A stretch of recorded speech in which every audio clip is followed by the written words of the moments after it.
So, hello everyone, and welcome all of you to this weekly session that we conduct, Ask AuxEn Anything. And this is the 53rd episode that we are conducting. And as you all know, that this is an online platform for civil structural engineers to interact with us and ask their queries or doubts that they may have related to any RCC steel design concept or any project that they are doing or construction site issues in general.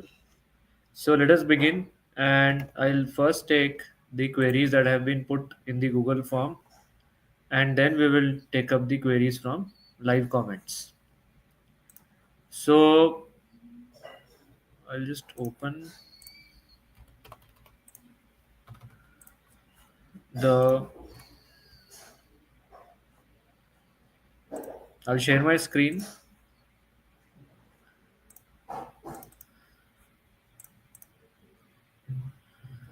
Yeah. So I hope my voice is audible. So let us begin by taking the queries. And the first query is from engineer Arjun Srivastav. He's saying he's from Meerut and he's a working professional. So he's writing,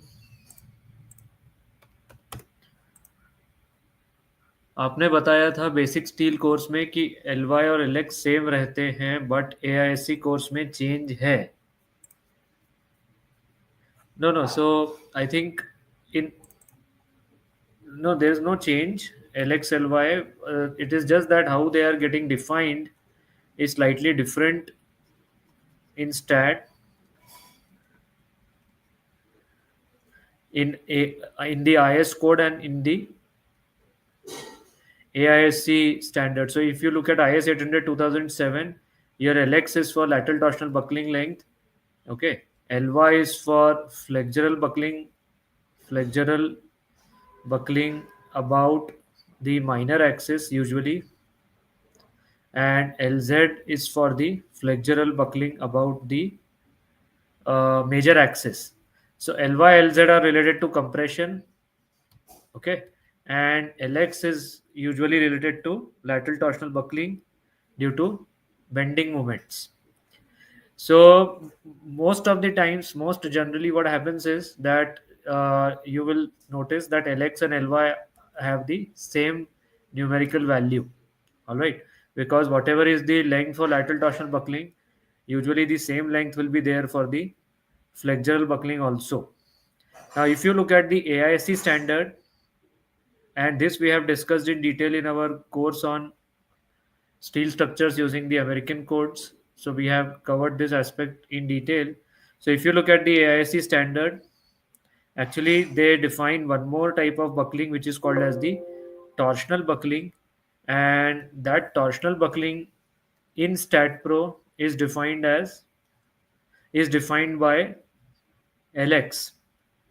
So if you are using StatPro and if you look at the different parameters, then there is this LX parameter in StatPro, which stands for the, no, just a minute.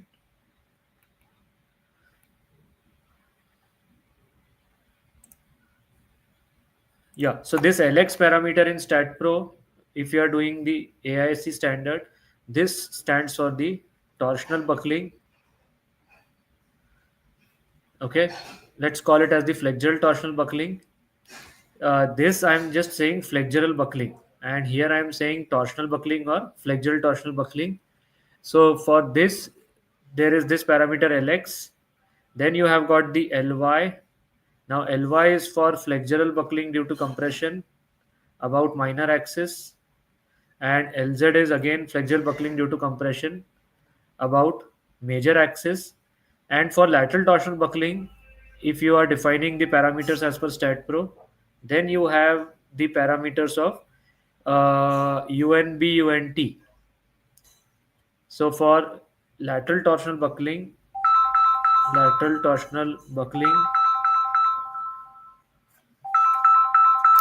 you have the just a minute.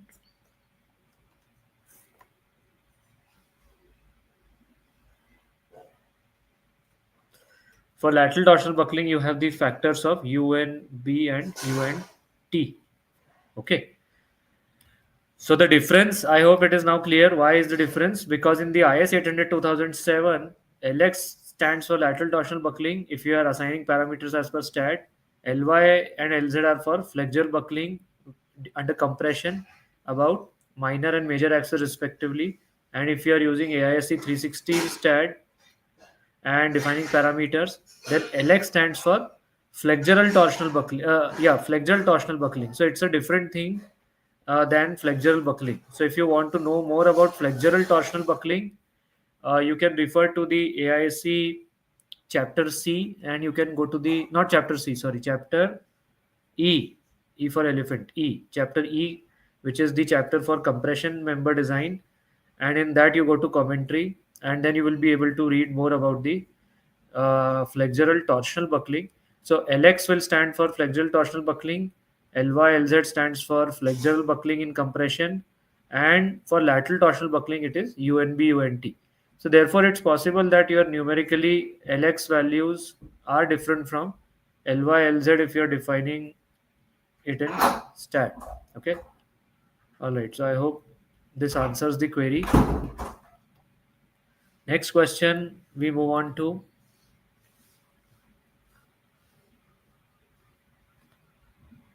Where is the next question? Yeah. So next question is from engineer Rohit Kashyap. He's from Guwahati and he's a working professional. So he's saying when temperature load effects are, can you see this? When using temperature load, what load combination should be used? Should we combine it with earthquake load combination? Any codal reference? So see, codes are not very clear on this. Now, if you look at the IS 875 Part 5, which gives you combinations, different combinations. I'll just take a screenshot for your reference. Uh, so this is from IS 875 Part 5, 1987. So here you don't see the load factors, you just see the combinations in which the loads are getting combined. So they have combined dead plus wind, dead plus earthquake, dead plus temperature, dead plus live plus wind, dead plus live plus earthquake. And over here, if you see now with temperature loads, dead plus IL is imposed load, so live load. Now you see dead load plus live load plus temperature, dead plus wind plus temperature, dead plus earthquake plus temperature, dead plus live plus wind plus temperature, dead plus live plus earthquake plus temperature. So if you see, they are combining earthquake with temperature. So that combination they are saying, or rather suggesting, uh, although they have not given you the combination factor, but they have said that you can combine the earthquake and temperature together. Okay. Then, so this is the Indian code reference. Now, if you look at the American code also, they are not very forthright on how to combine temperature loads uh, with other effects. So I'll just show you load combination in. Wait a minute. So now I am showing you a screenshot from AISC 7. Okay. So just have a look. So this is 2.3.4 load combinations including self-straining forces. So self-straining forces, temperature forces, where the structural effects of T, temperature, are expected to adversely affect the structural safety. T shall be considered in combination with other loads. So they are saying you consider T with combination with other loads. Now the load factor on T shall be established considering the uncertainty associated with the likely magnitude of structural forces and effects. The probability that the maximum effect of T will occur simultaneously with other applied loadings and the potential adverse consequence if the effect of T are greater than assumed. So basically, they are not giving you forthright any combination factor to be considered when combining T with other loads. So they are just saying that you consider it, and as per the what should I say? As per the judgment of the structural engineer, the combination of T needs to be considered. Okay. Mr. Rohit Kashyap is adding combining temperature with EQ with the load factors, it becomes very uneconomical. Yeah, so that is the judgment you need to take. Okay. Maybe let's say if the earthquake strikes right in the noon. So at noon you had a temperature of let's say 40 degree Celsius, suppose. Okay. In the afternoon in the summer months, your earthquake struck, temperature was 40 degrees Celsius, ambient is 27. So anyway, you have a temperature differential, you have temperature forces, and the earthquake strikes right at that afternoon time. So there will be large temperature forces getting combined with the earthquake forces. All right. If the earthquake was to strike, let's say, somewhere during the early morning, so the ambient temperature and the morning temperature were close to each other. Maybe temperature was not such a big issue. So, what I'm trying to tell you is that codes are not very forthright in what combination factor to take or how to combine temperature loads. However, they are saying that you need to combine earthquake and temperature both with live, without live. But what factors to take, they are not quite clear. So, as a structural engineer, you have to take that call. Okay. Maybe you can discuss with your client and inform them that this is the situation and this is the assumption you are taking. All right. Okay. So this was Mr. Rohit with his query. Then we have next question from engineer Suraj from Mandi, Himachal Pradesh. He's saying,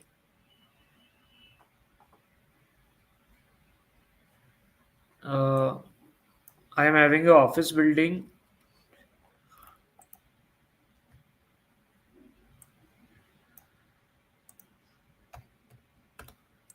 I am having an office building, 7 bays at 9.2 meters and 5 bays at 9.2 meters.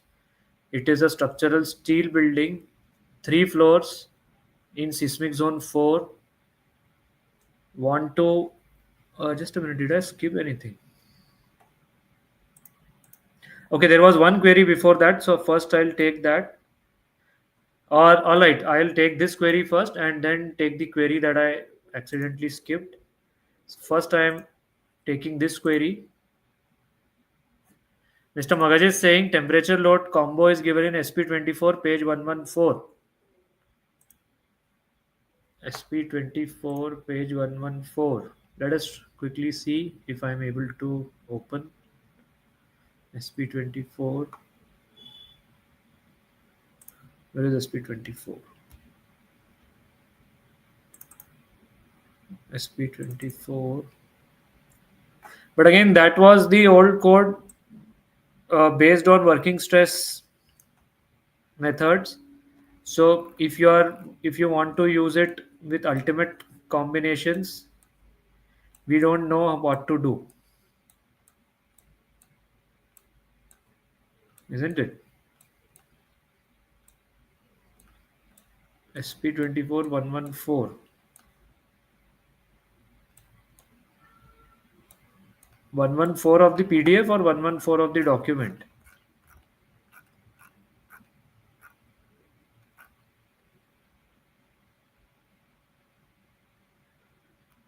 Okay, so here they have given,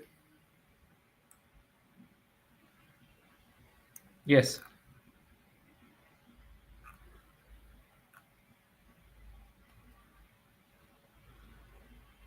So here they are saying, I am taking a screenshot from SP24.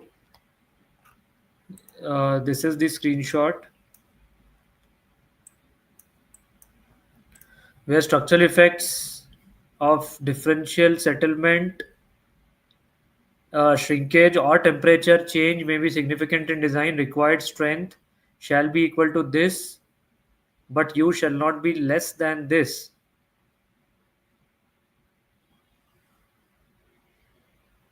but then it is 0.75 into everything. So I'm not sure.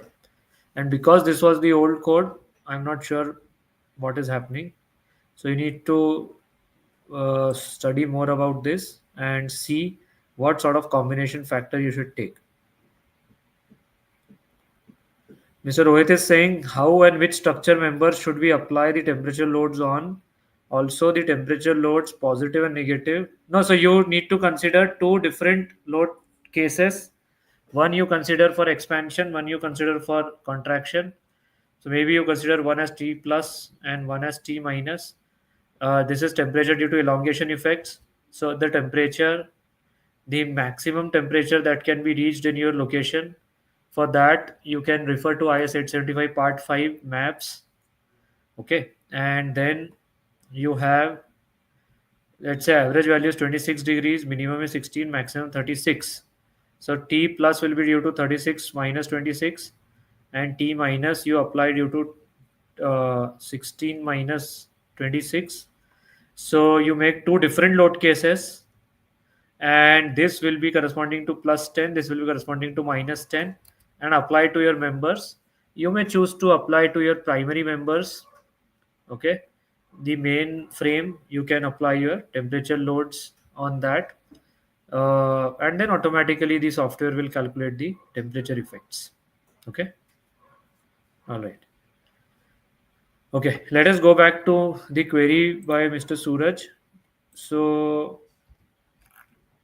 he had asked, I am having an office building, 7 bays, 9.2 meter and 5, sorry, 7 bays at 9.2, 5 bays at 9.2. It is a structural steel building, 3 floors, seismic zone 4. Want to give MRF in one, moment resisting frame in one direction, eccentric braced frame in other direction. Want to know about the preferred location of these EBFs and preferred sections according to IS 18168. Should I use parallel flanges or WPB or rolled sections? So see, I or H you may use, but remember that sections have to be doubly symmetric.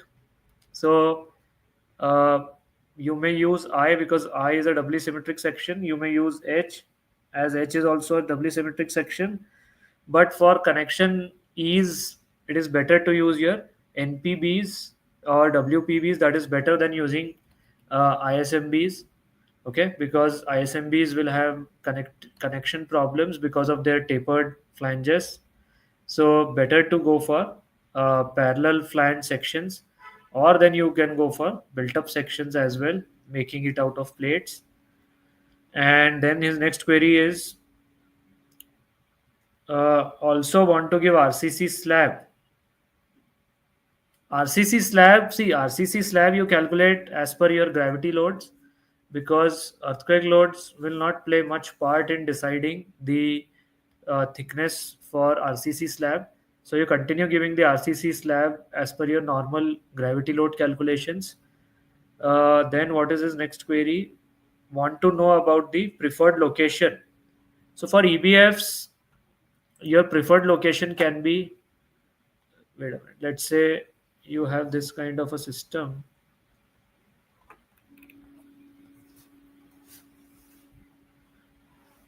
Okay, and let's say this is the plan I'm trying to draw. So maybe 2 3 1 2 3 4 5 6 7 8 9, and then 1 2 3 1 2 3 and 4 5. So maybe you have a geometry like this.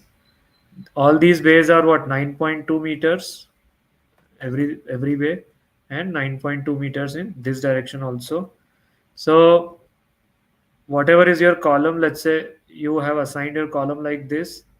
If this is the direction of your columns, then as we know that your SMRF has to be, I mean, it has to be a moment frame.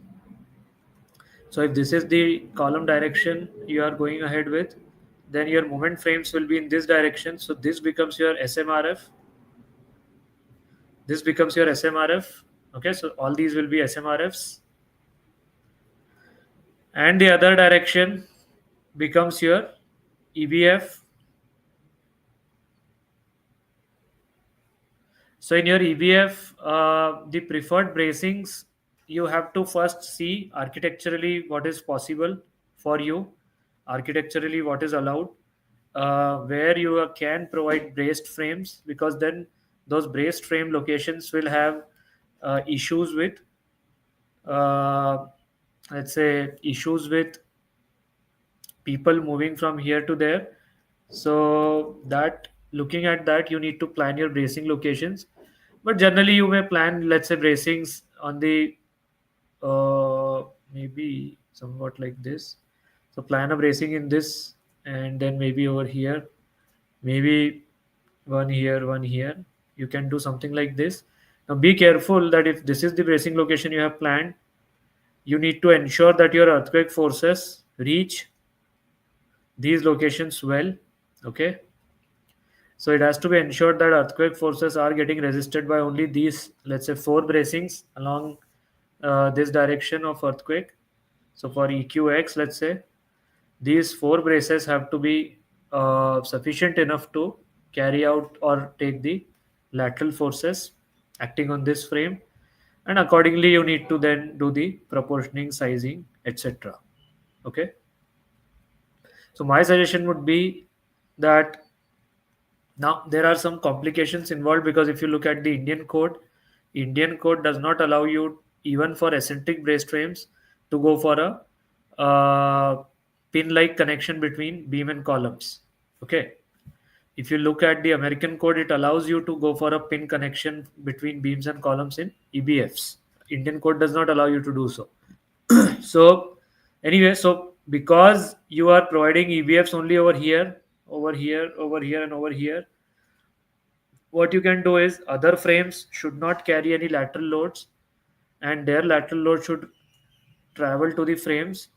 So you have this beam column connection as shear connection only or pin connection only, so that first of all your forces reach these braces, and then according to the code you are using, you need to decide what shall be the connection type for the beam column in the EBFs that you need to come up with.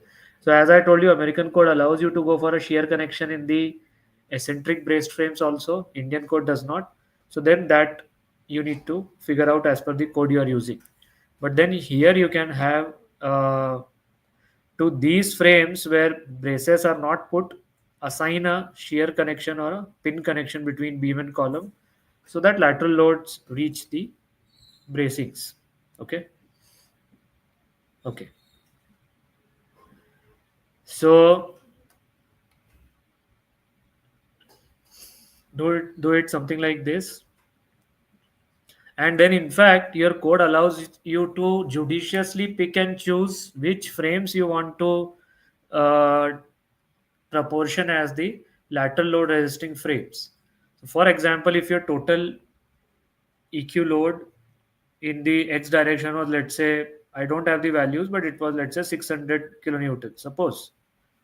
So you can judiciously choose that I want that this frame along x, this frame along the x, then this frame along the x, and maybe one more, this frame along the x will be my lateral load resisting frames only, and the other two frames that are remaining in this selection will be designed only for gravity loads. You are allowed to do that, in fact. So you can pick and say that this blue colored frames will only be designed for gravity loads, and these highlighted with fluorescent color, these will be my lateral load resisting frames. But then you have to ensure that lateral loads get properly transferred to these fluorescent frames. So any lateral load that is acting over here, that needs to be effectively transferred to these frames. So for that, then you need some sort of collector elements or cord elements to transfer your lateral forces. So that sort of understanding is not given properly in our Indian codes as such. Okay. All right. So this was Mr. Suraj with his query. Now Mr. Vineet had asked one question. He is from Pune and he is a working professional. Vineet Kavadi. So he is asking, what is this query?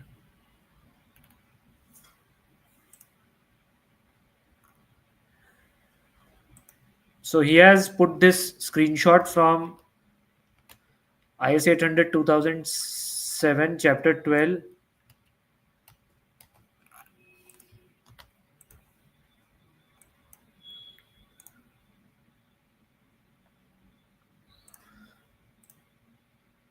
and so he has only put this screenshot, nothing much. I'll just IS 800 2007, chapter 12,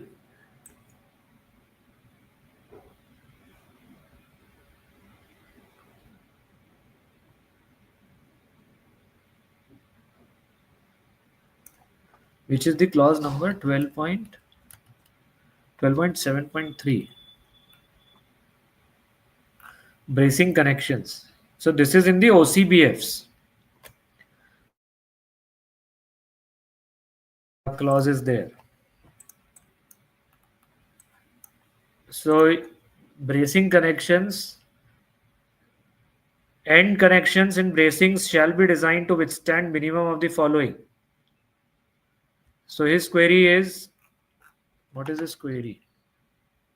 Query is why such a minimum, why this minimum force needs to be considered for bracing design. So see, you are going to provide OCBFs in certain seismic zones.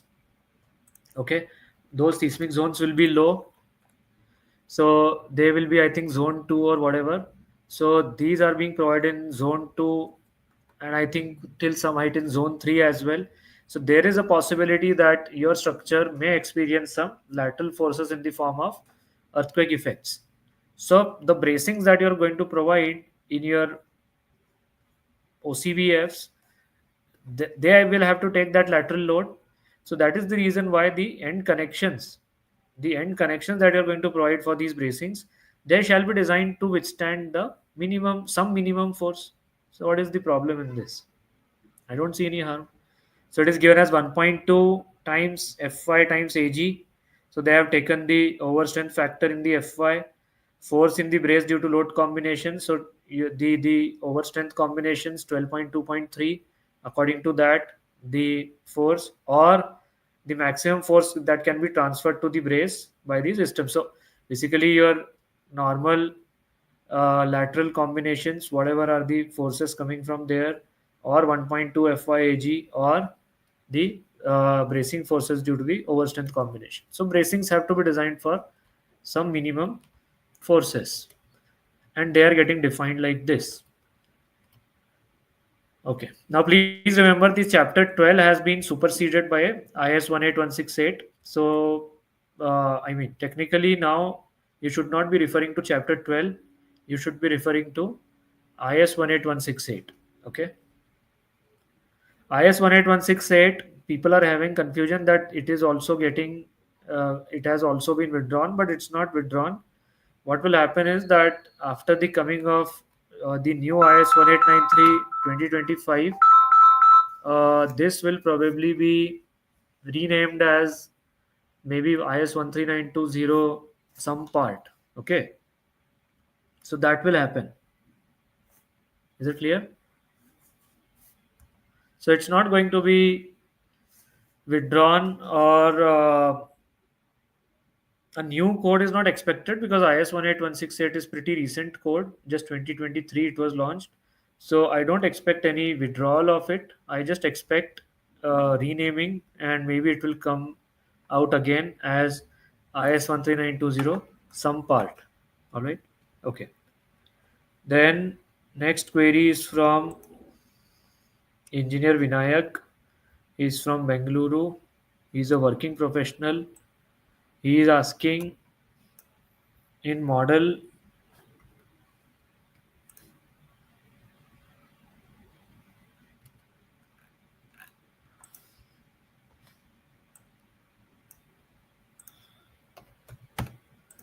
In model for steel structures, members are failing in slenderness ratio, but in this site, the member looks all right. What is the reason?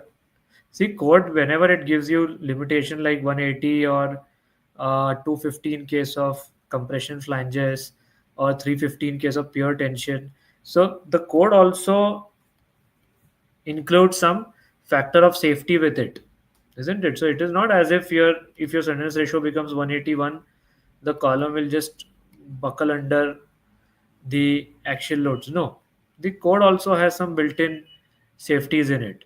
So although your maybe calculation wise your slenderness ratio are exceeding, but it's not as if the member is going to fail on site. And I mean, yeah. So all, however, you should go as per the codal limitations or codal provisions and provide your slenderness or maintain your slenderness ratio as per it.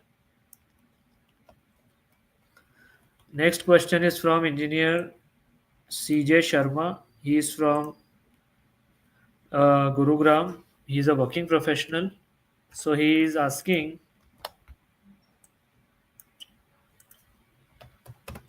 when do we use pressure coefficients?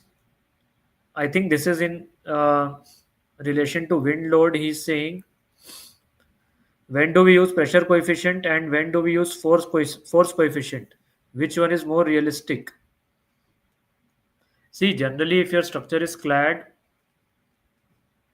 so let's say this is your structure and it is clad.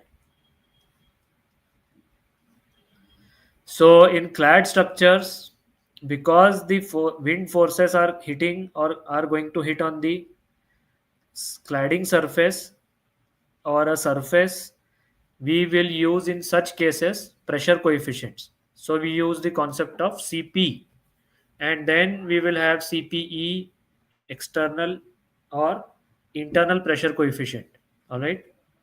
So this is the scenario when your structure is covered by some cladding or by some membrane or by some skin, let's say. If your structure is open, if it's an open structure and the forces are hitting directly on the members, let's say, then in code you will notice that they give you values which are called as CF. So those are force coefficients.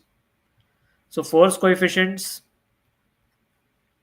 are generally given on those objects which are going to take the wind loads directly and there is no surface or membrane which is in between the member and the wind, let's say. So over there that usually give the values of CF. So if there is any object or if there is any member on which the wind is going to directly act, then CF is generally given. And as I told you, if it is clad, then code has a sort of system of giving pressure coefficients in that case. So there's nothing as such industry practice. This is what is there in the code. So you can study the tables and understand in this regard now. Okay. All right. So this was his query. Then we move on to next question. Next question is from engineer Rakesh Kumar. He is from Delhi. He is an independent consultant. He is asking in ETABS, three types of overrides are given. I have explained this point very well in one of the earlier videos, which was under the project discussion series. Okay, this point has been very well explained. So what I will do is, instead of repeating it over here, I'll guide you to that session, and you can just have a look at that session. Uh, just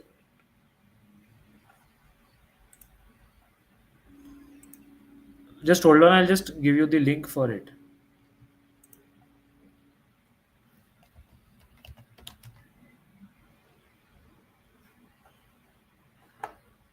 So it was the episode 1. Yeah, this is that link. And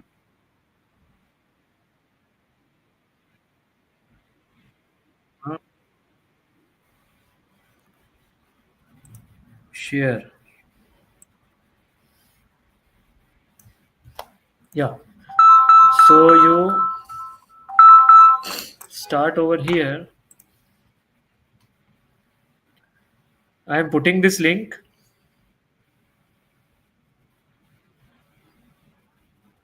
You go to this link and start at I think minute 26:51. 26 minute 51 seconds. Start over there.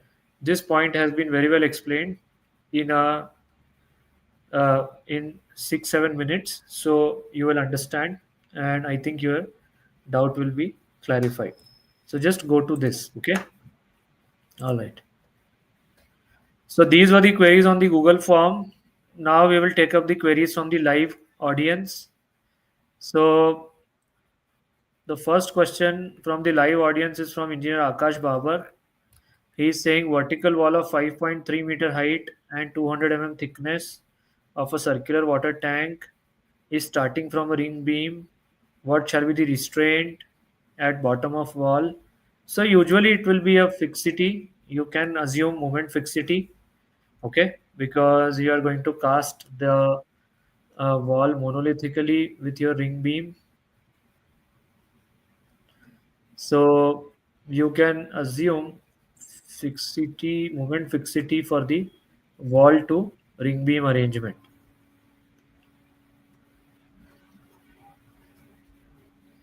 Okay, I think your ring beam is like this. So you can assume moment fixity. Okay. All right.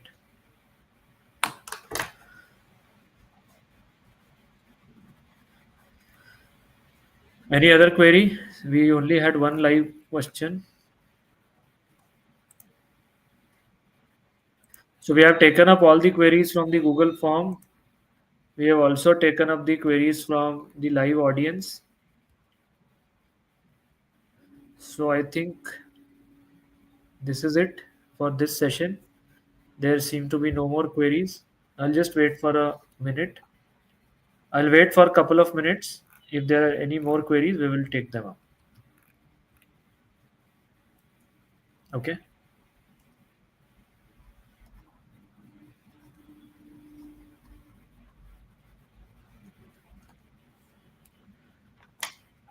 Yeah. I'm waiting for a couple of minutes. If you have any questions, queries, just put them in the live chat.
Okay, so Mr. Akash is saying he has sent one more question regarding stiffness of staging. Where is the question? I could not find.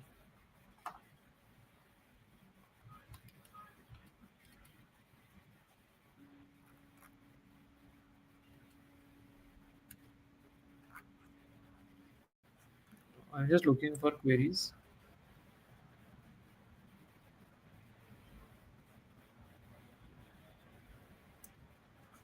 Okay, in the meantime, I'll take this query from uh,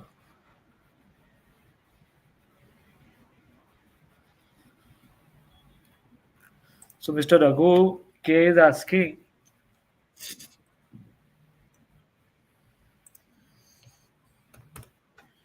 in session 70, the pile spring stiffness value for pile raft foundation has been calculating using ULS load. However, the K value should be used on safe service settlement control capacity, not ULS. Why has been why has ULS been considered for determining the pile K value? Additionally, the ULS value has been multiplied by 3 by 2, whereas conversion to service level should be 2 by 3. Please clarify the basis. Oh, is it? Did I take it for ULS?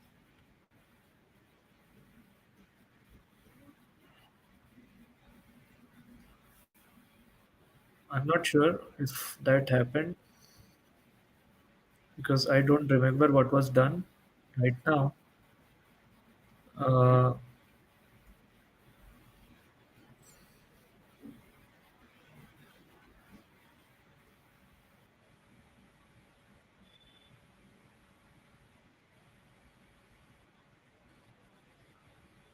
no, I'll need to check. I'll need to check. You are saying this with respect to tall buildings, as I understand. The pile spring stiffness for pile rock foundation has been calculated using the ULS loads. There must have been something going on for which we must have informed what is happening. And so right now I don't remember. I need to check. Okay. Why has ULS been considered for determining the pile K value? I need to check. Okay. Then, so you also watch that session once again. There must have been something going on which must have been explained over there and the reasoning behind it.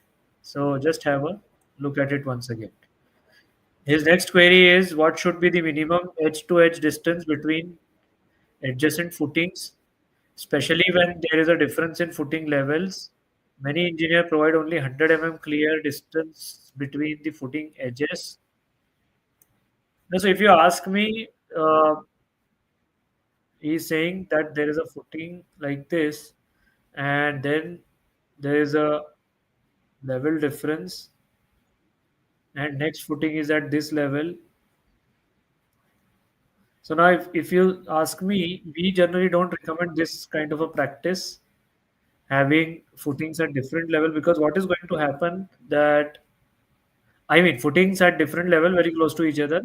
What will happen is that this bearing pressure or the pressure bulb that is going to be formed, what will happen that under this effect of this pressure bulb, this face will have a tendency to just, this may have a tendency to collapse.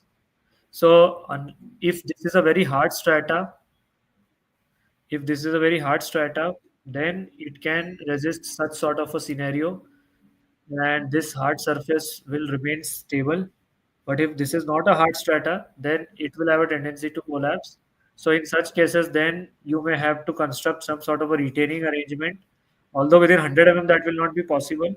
So you may have to construct some sort of retaining arrangement over here just to take these lateral loads coming from this pressure bulb.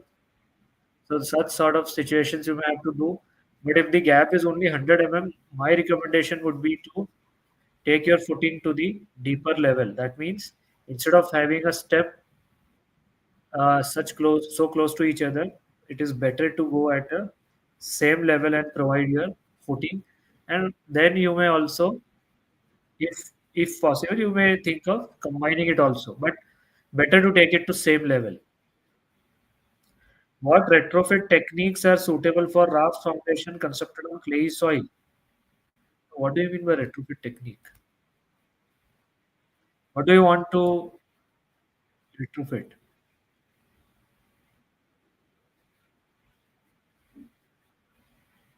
I'm not sure what you want to retrofit and why you want to retrofit, and under which action there's a problem for which you need retrofitting.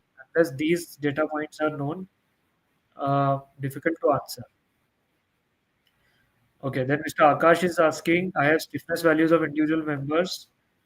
If we just provide LD for vertical bars of ring beam,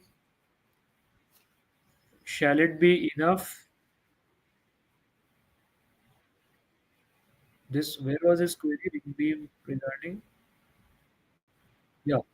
So shall it be enough to consider it as fixed? Usually yes. Usually yes. See, as long as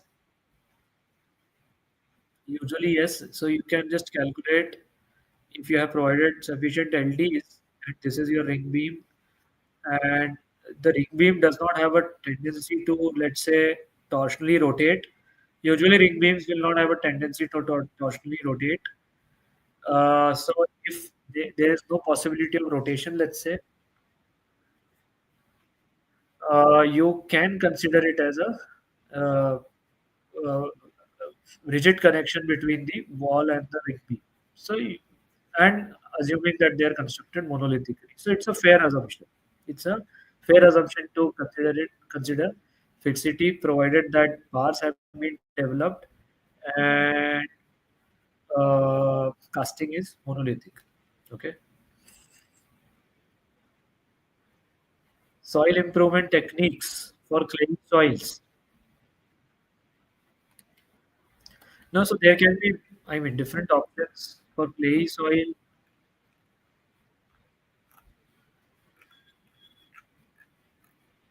You may go for, let's say, micro pilings. Okay.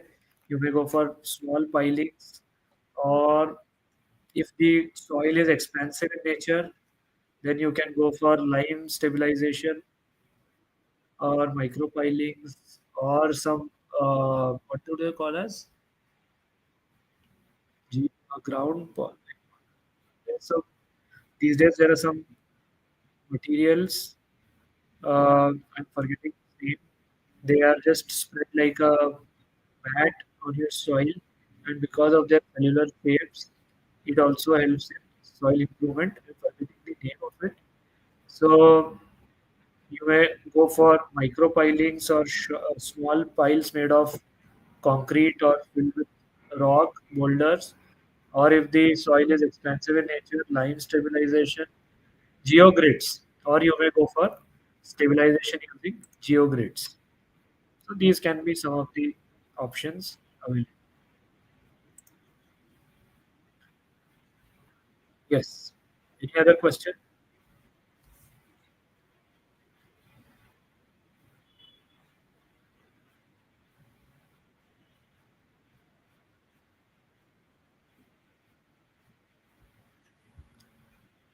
All right. So then that's it for this session. As you all know, you can continue to put your queries in the same Google form, and once every week we conduct this live session where you can take your queries. So this is the Google form for it. I'll just put the link over here.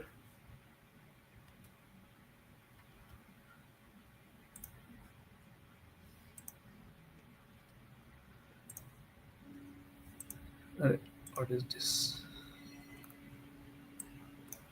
There's a help menu that has just come up. Yeah, so this is the link for Google Form where you can continue to put your queries, and uh,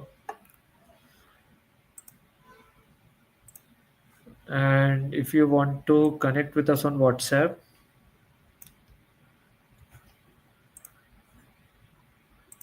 this is the link for connecting with us on WhatsApp. Okay.